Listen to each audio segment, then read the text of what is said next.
one of the things that we got to get away with when we were doing the upper extremity was we didn't have to worry about having our tube in detent, transverse detent in the lab. We could move it to where we want because we could center to our part.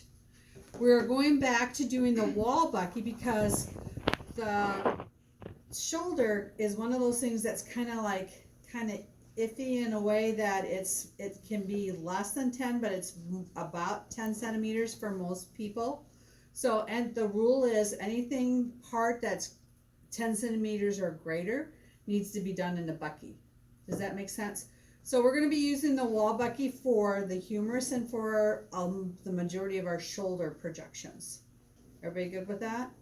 Now the humerus, we're going to do, it's a long bone. So what are the rules for long bones, Brianna? You have to include both joints. Include both joints, and then there's one more. We do two projections, Yeah. 90 degrees from each other. So we're going to do an AP and a lateral. Everybody good with that? All right, so I picked Naomi because she has a very small arm, so it's going to be a little bit easier. So we're going to start, we're going to do, of course, we're always going to do two patient identifiers. So I would ask Naomi her full name and her date of birth. I would ask the question about whether or not she was pregnant, because she is a female. Then, since we're doing a bone, we would ask if she had an injury, how she did it, when she did it, where it hurts, and the severity of the pain. Does that make sense? So those are some of the questions that we'd ask. I would tell her that we're going to be imaging her humerus and her shoulder. So we're going to do at least 5 projections. It should be 15 to 20 minutes in time and duration. Okay, everybody doing that? For your lab testing, we're going to do, it's kind of funny, you're going to do 4, but normally for a shoulder, you're going to do 3. Does that make sense? But you're doing 4 so that you can do a trauma shoulder or a routine shoulder. Okay? So for the humerus, we're going to start with the AP. We're going to start with her left humerus. So we're going to put her left side. I'm going to bring this board down behind her.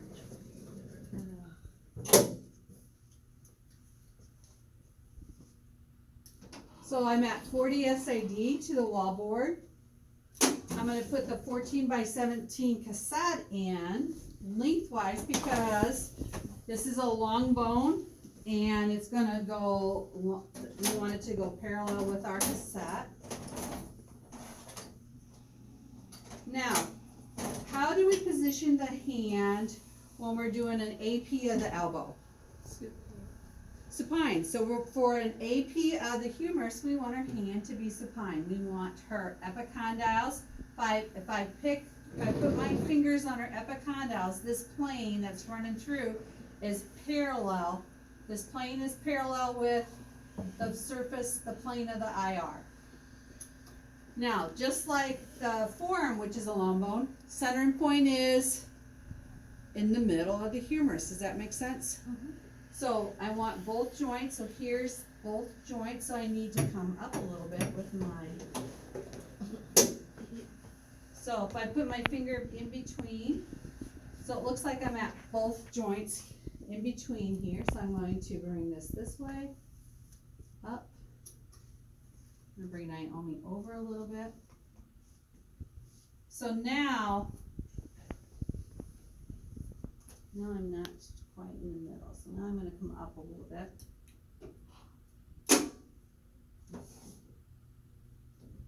That's not good. My left marker. I'm going to make sure her hands she was kind of relaxing her hand. Do you see how her hand kind of came in, her thumb kind of came in like this? Mm-hmm.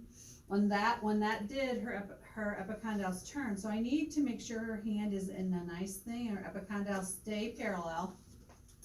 So I want to have part of the proximal, like an inch of the proximal radius and ulna. We want all of the shoulder joint. So I might have to open my film this way a little bit so I have more of the scapula and the clavicon.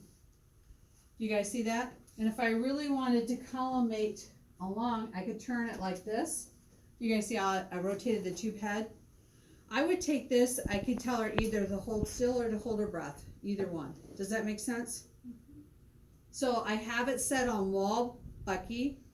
10, right now I have 8.9 because she's got such a tiny arm. 10 mass was like for the medium at 70 kVp. So that's her AP humerus. Now for her lateral one, I'm going to show you the preferred method. I'm going to have her bring her elbow and karate chop and put her forearm in a lateral projection. I'm going to have her turn and face the film. Keep turning. So this is why a lot of the students, because when we turn and face the film, we're going to decrease to OID. We're going to turn her like this so her shoulder's touching. So now her epicondyles are perpendicular, but remember you were on one side and now you're on the other. Do you guys remember? So be careful of that you don't x-ray the wrong side. And you bring. Okay. So I want to make sure it's midway. So here's your joint, here's your shoulder. This is midway. Do it this way. And now I angled my tube the opposite way, so it's going like this. Move my marker in so that's in the field line. Be nice if I don't put it upside down. Okay? And same thing. It doesn't really change much, so the lateral would be the same mass and technique. Does that make sense? Because I'm really not changing the thickness of the tissue that I'm going through. Could you put the right foot on again? Sure. Where are you centered on that part? I'm centered. It's going this way down her bone, and it's halfway in between her shoulder and her elbow. Are you able to show that? So on the other let's one? see. For Melissa, let's see. For her, it'd probably be like 4 inches above her elbow, but she's got a little tiny humerus, so she's probably the perfect person. I have longer arms. Who has? Amber's got longer arms. Can you show us the other arm too? The other one would be like this.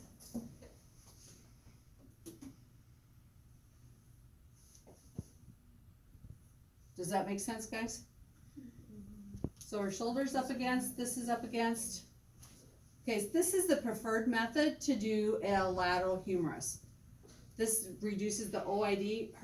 Her entire humerus is touching my film. So the CR is actually not on her arm, but it is still in between the. So the C-arm's going right like this. Okay, but the CR, the central area, is still in between her shoulder and her elbow, but it's not actually on the arm. What are you talking about? So like, It's more on her back. It's not more on her the back of her arm. yeah, Like the middle of the center. cross. Yeah. From our. It's more on her armpit. is that where it's supposed to be? Alright, so I moved her out a little bit. So now it's running like this. So is it supposed to? Is the cross though supposed to be on the arm, or is it supposed to be closer to the back? So come up and tell me what you're Okay. asking me. I'm not understanding. So this part right here, the cross, this part right here, the cross, is that supposed to be the central ray? Is that supposed to be on her arm, like up here, like in this area, or is it supposed to be over here in this area? Where do I have it right You know now? it. Where do I have it? Point where the middle of it is. It's like right here. So what is that? Right here. You had it over here too, though. Yeah. So But it kind of comes this way. It goes right, okay. it's right here. The CR is right, So would we be wrong if we had it over here too? maybe If it was like right there where you had it first, would that still be like? Would we still get everything we needed? well, as long as I had the elbow still in the, right, she still needs to have the elbow in there. So, okay, so as long as it's like in this general vicinity. Right. Okay. And when I turn it, it's like when I turn it, it's like right here. Okay. Does that feel like it's on your arm? Okay, so that's the humerus. Now, you can do a lateral humerus like this, where this is her left arm. We said we want the epicondyles to be perpendicular. We can put her arm like this her epicondyles are perpendicular, but what now happens to the top of her shoulder? It's out further. It's out further. It's still on, but it's got an increased OID. So the shoulder joint would be magnified. This still is a correct positioning. So a lot of times we might do this if our patient was in a car accident and we can't stand them up, because you don't want to roll them over onto the table to do the other one. Does that make sense? So it's nice to know this one. Epicondyles need to be perpendicular, still perpendicular. We still have the humerus is still in a the head of the humerus is still in a lateral projection. Is everybody good with that? So that's like a trauma one that we could do if the patient was laying on the table. Say they had a broken leg. We're not gonna roll them over onto their stomach to do the other one on the table. Everybody good with that one? So this is a good one if our patient has to be supine. All right, so now we're going to the shoulder. The shoulder is a joint, correct? So for joints, what do we do usually for joints? 3 projections.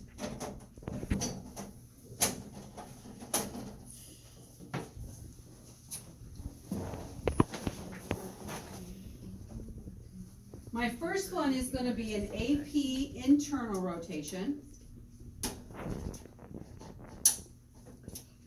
I'm going to put my 10 by 12 in crosswise.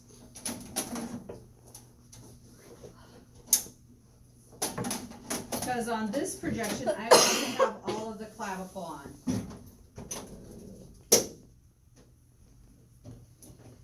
Notice I can't move my film, my tube to her. I have to move her to where I want to center.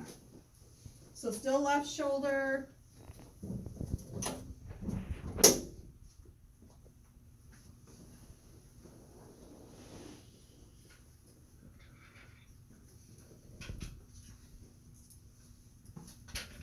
So when we do an AP internal, so we want her hand, this one is not articulated well, there we go. We want her hand, for an internal rotation, we want the lesser tubercle demonstrated in profile next to the coronoid process. So we are going to put the epicondyles perpendicular to our image receptor. So we're going to pronate her hand so that the epicondyles are perpendicular. That puts the head of the humerus in a lateral projection. We are going to center at the coracoid process, which is this bone sticking out. Now, for most of you, some of you are really thin and you can find it really easily, but it's usually easy to find your AC joint, where your clavicle and your acromion meet. Does that make sense? And then just go about 2 to 3 fingers down from, and then like an inch in from the humerus. Does that make sense? So from the top of the clavicle, about 3 fingers down, and about 1 inch in would be the coracoid process. So we are going to, let me just start a film. Animation.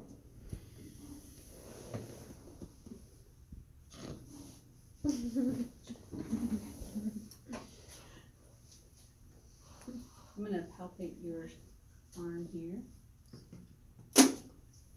I'm going to move her over because I want to have all of her clavicle on. Because a lot of times if you have a shoulder injury, it's because you might have fractured your clavicle. Does that make sense? So hands up there, hands pronated.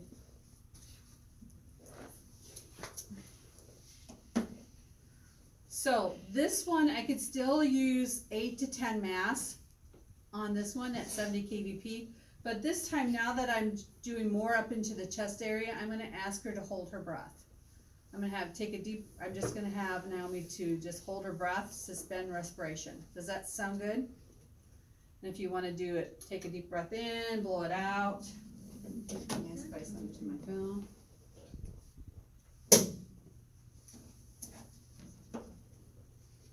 So, AP internal rotation, epicondyles are perpendicular to the film. I'm centered at the coracoid process, which is about 2 inches below the distal clavicle, the AC joint. and about an inch in from her shoulder joint, and I have all of her clavicle on. Everybody good with that? Okay, so our second projection, when you write this in your notebook, this one our radiologist came up with. So they're combining two of the projections in our book into one. So we are going to do an AP external with an oblique. So to do the AP external rotation, we are going to put our epicondyles parallel again. It's called a Grashley, so we are going to turn her towards the film until her scapula, her scapula blade is parallel. I'm going to change my film to lengthwise.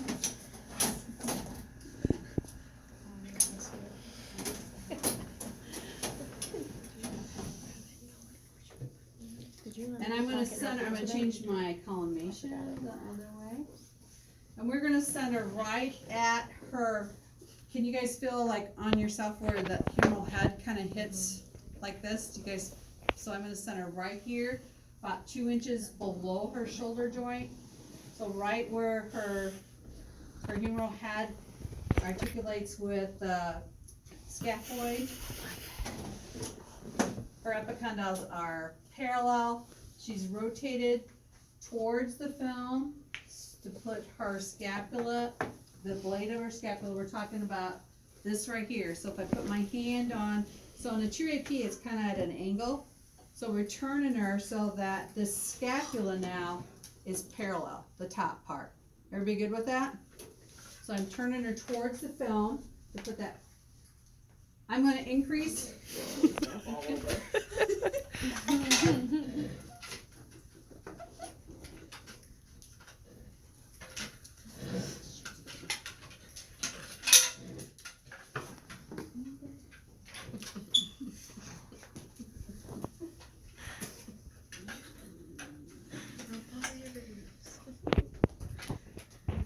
My mass a little bit so that usually if I'm doing my shoulder at 8 to 10, I would do this like at 12. So if it was 10, I would do 12. If it was 8, I would do 10. Does that make sense? Increases a little bit because I've increased the amount of tissue I'm going through.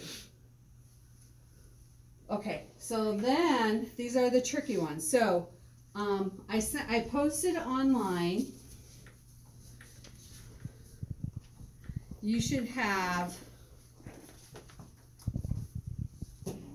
your axial lateral projection. So I posted that online. This is from another positioning book that we don't have you guys buy.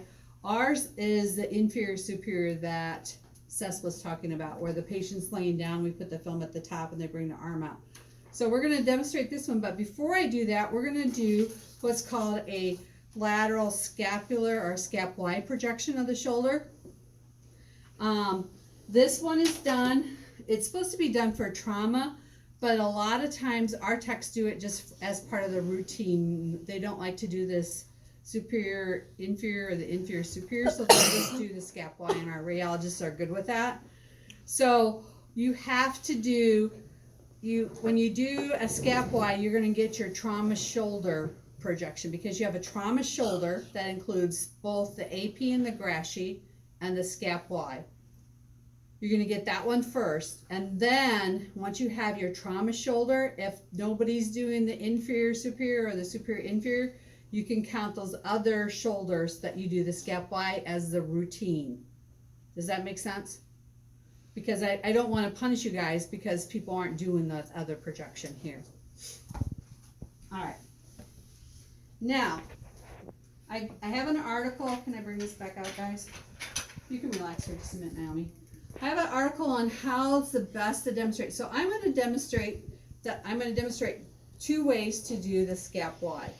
I'm going to demonstrate the best method, which reduces the OID, which is the PA. So we're going to show you the PA, but I'm also going to show you the AP because you're going to see that done more often in clinic. Everybody good with that? The AP gives us OID, which is going to do what? Magnify the part. So we're going to use two positioning things for this scap-wide. If you read that article on there, the landmarks for the lateral scapulae, we're gonna use the tip, the Chromian process right here, and we're gonna use this angle of the scapular blade. Okay, so we're going to position Naomi. She's going to face the film. She's gonna keep her arm down, and we're gonna turn her so that this tip and the Chromian process makes a straight line on top of her shoulder. Everybody good with that? Our film's gonna be lengthwise. So we're gonna have you, this is your left, so we're gonna face the film. I'm gonna kind of center her because I want this humerus right in the middle of my film. Everybody good with that? So I'm going to fill, the tip of the Chromian is really easy to find. Everybody can find that, right? You can run your clavicle, find your clavicle and find where that ends. And that you find the Chromian tip right there. Now sometimes the scapular spine is a little bit harder to find. So on Naomi, I'm just gonna feel your back for a minute. So we're gonna fill her back, here's her tip, and I'm gonna turn her, I'm gonna put my thumb on one and my finger on the other until a line between them makes a straight line. Everybody good with that? Now what I'm doing is putting the blade of the scapula now perpendicular to my film. I'm going to center at her humeral head, so I'm going to bring my centering ray down. I'm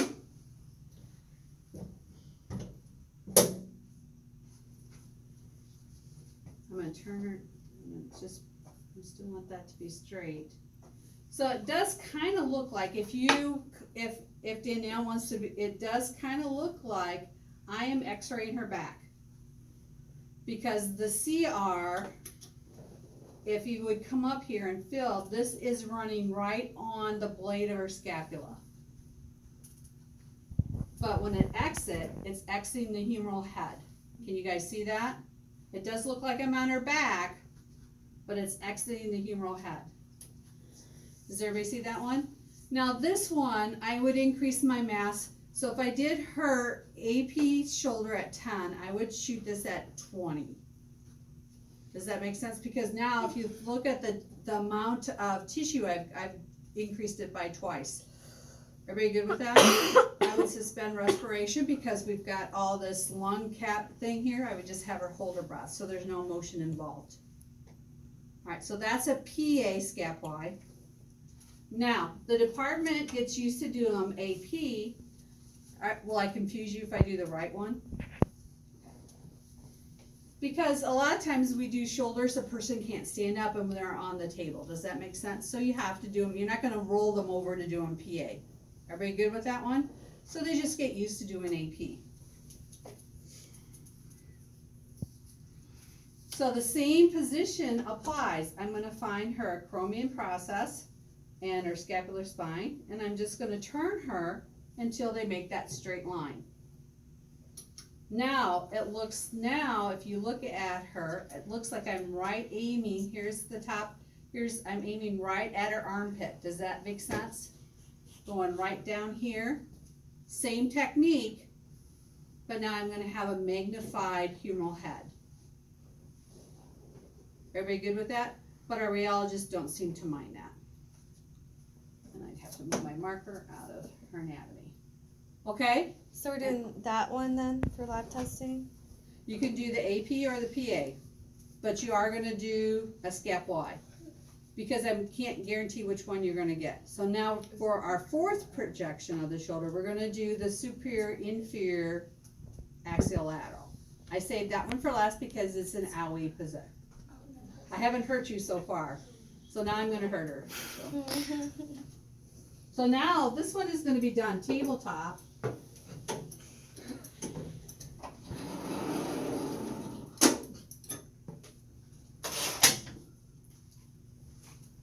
So Naomi, let's do your right arm.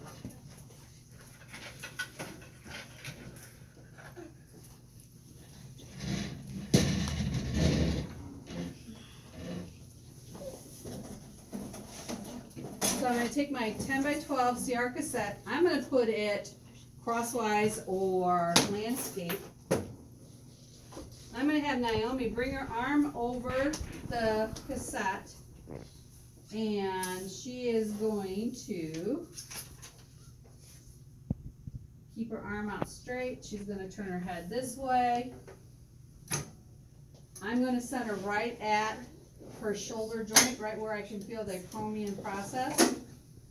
This way a little bit. This underneath a little bit more. There we go. Good. You're a great patient. All right, so as you can see, if you come up here, the trick to this is that sometimes it's hard to get your picture in the middle of this. So what I could do, I need to be at 40. I need to come down a little bit.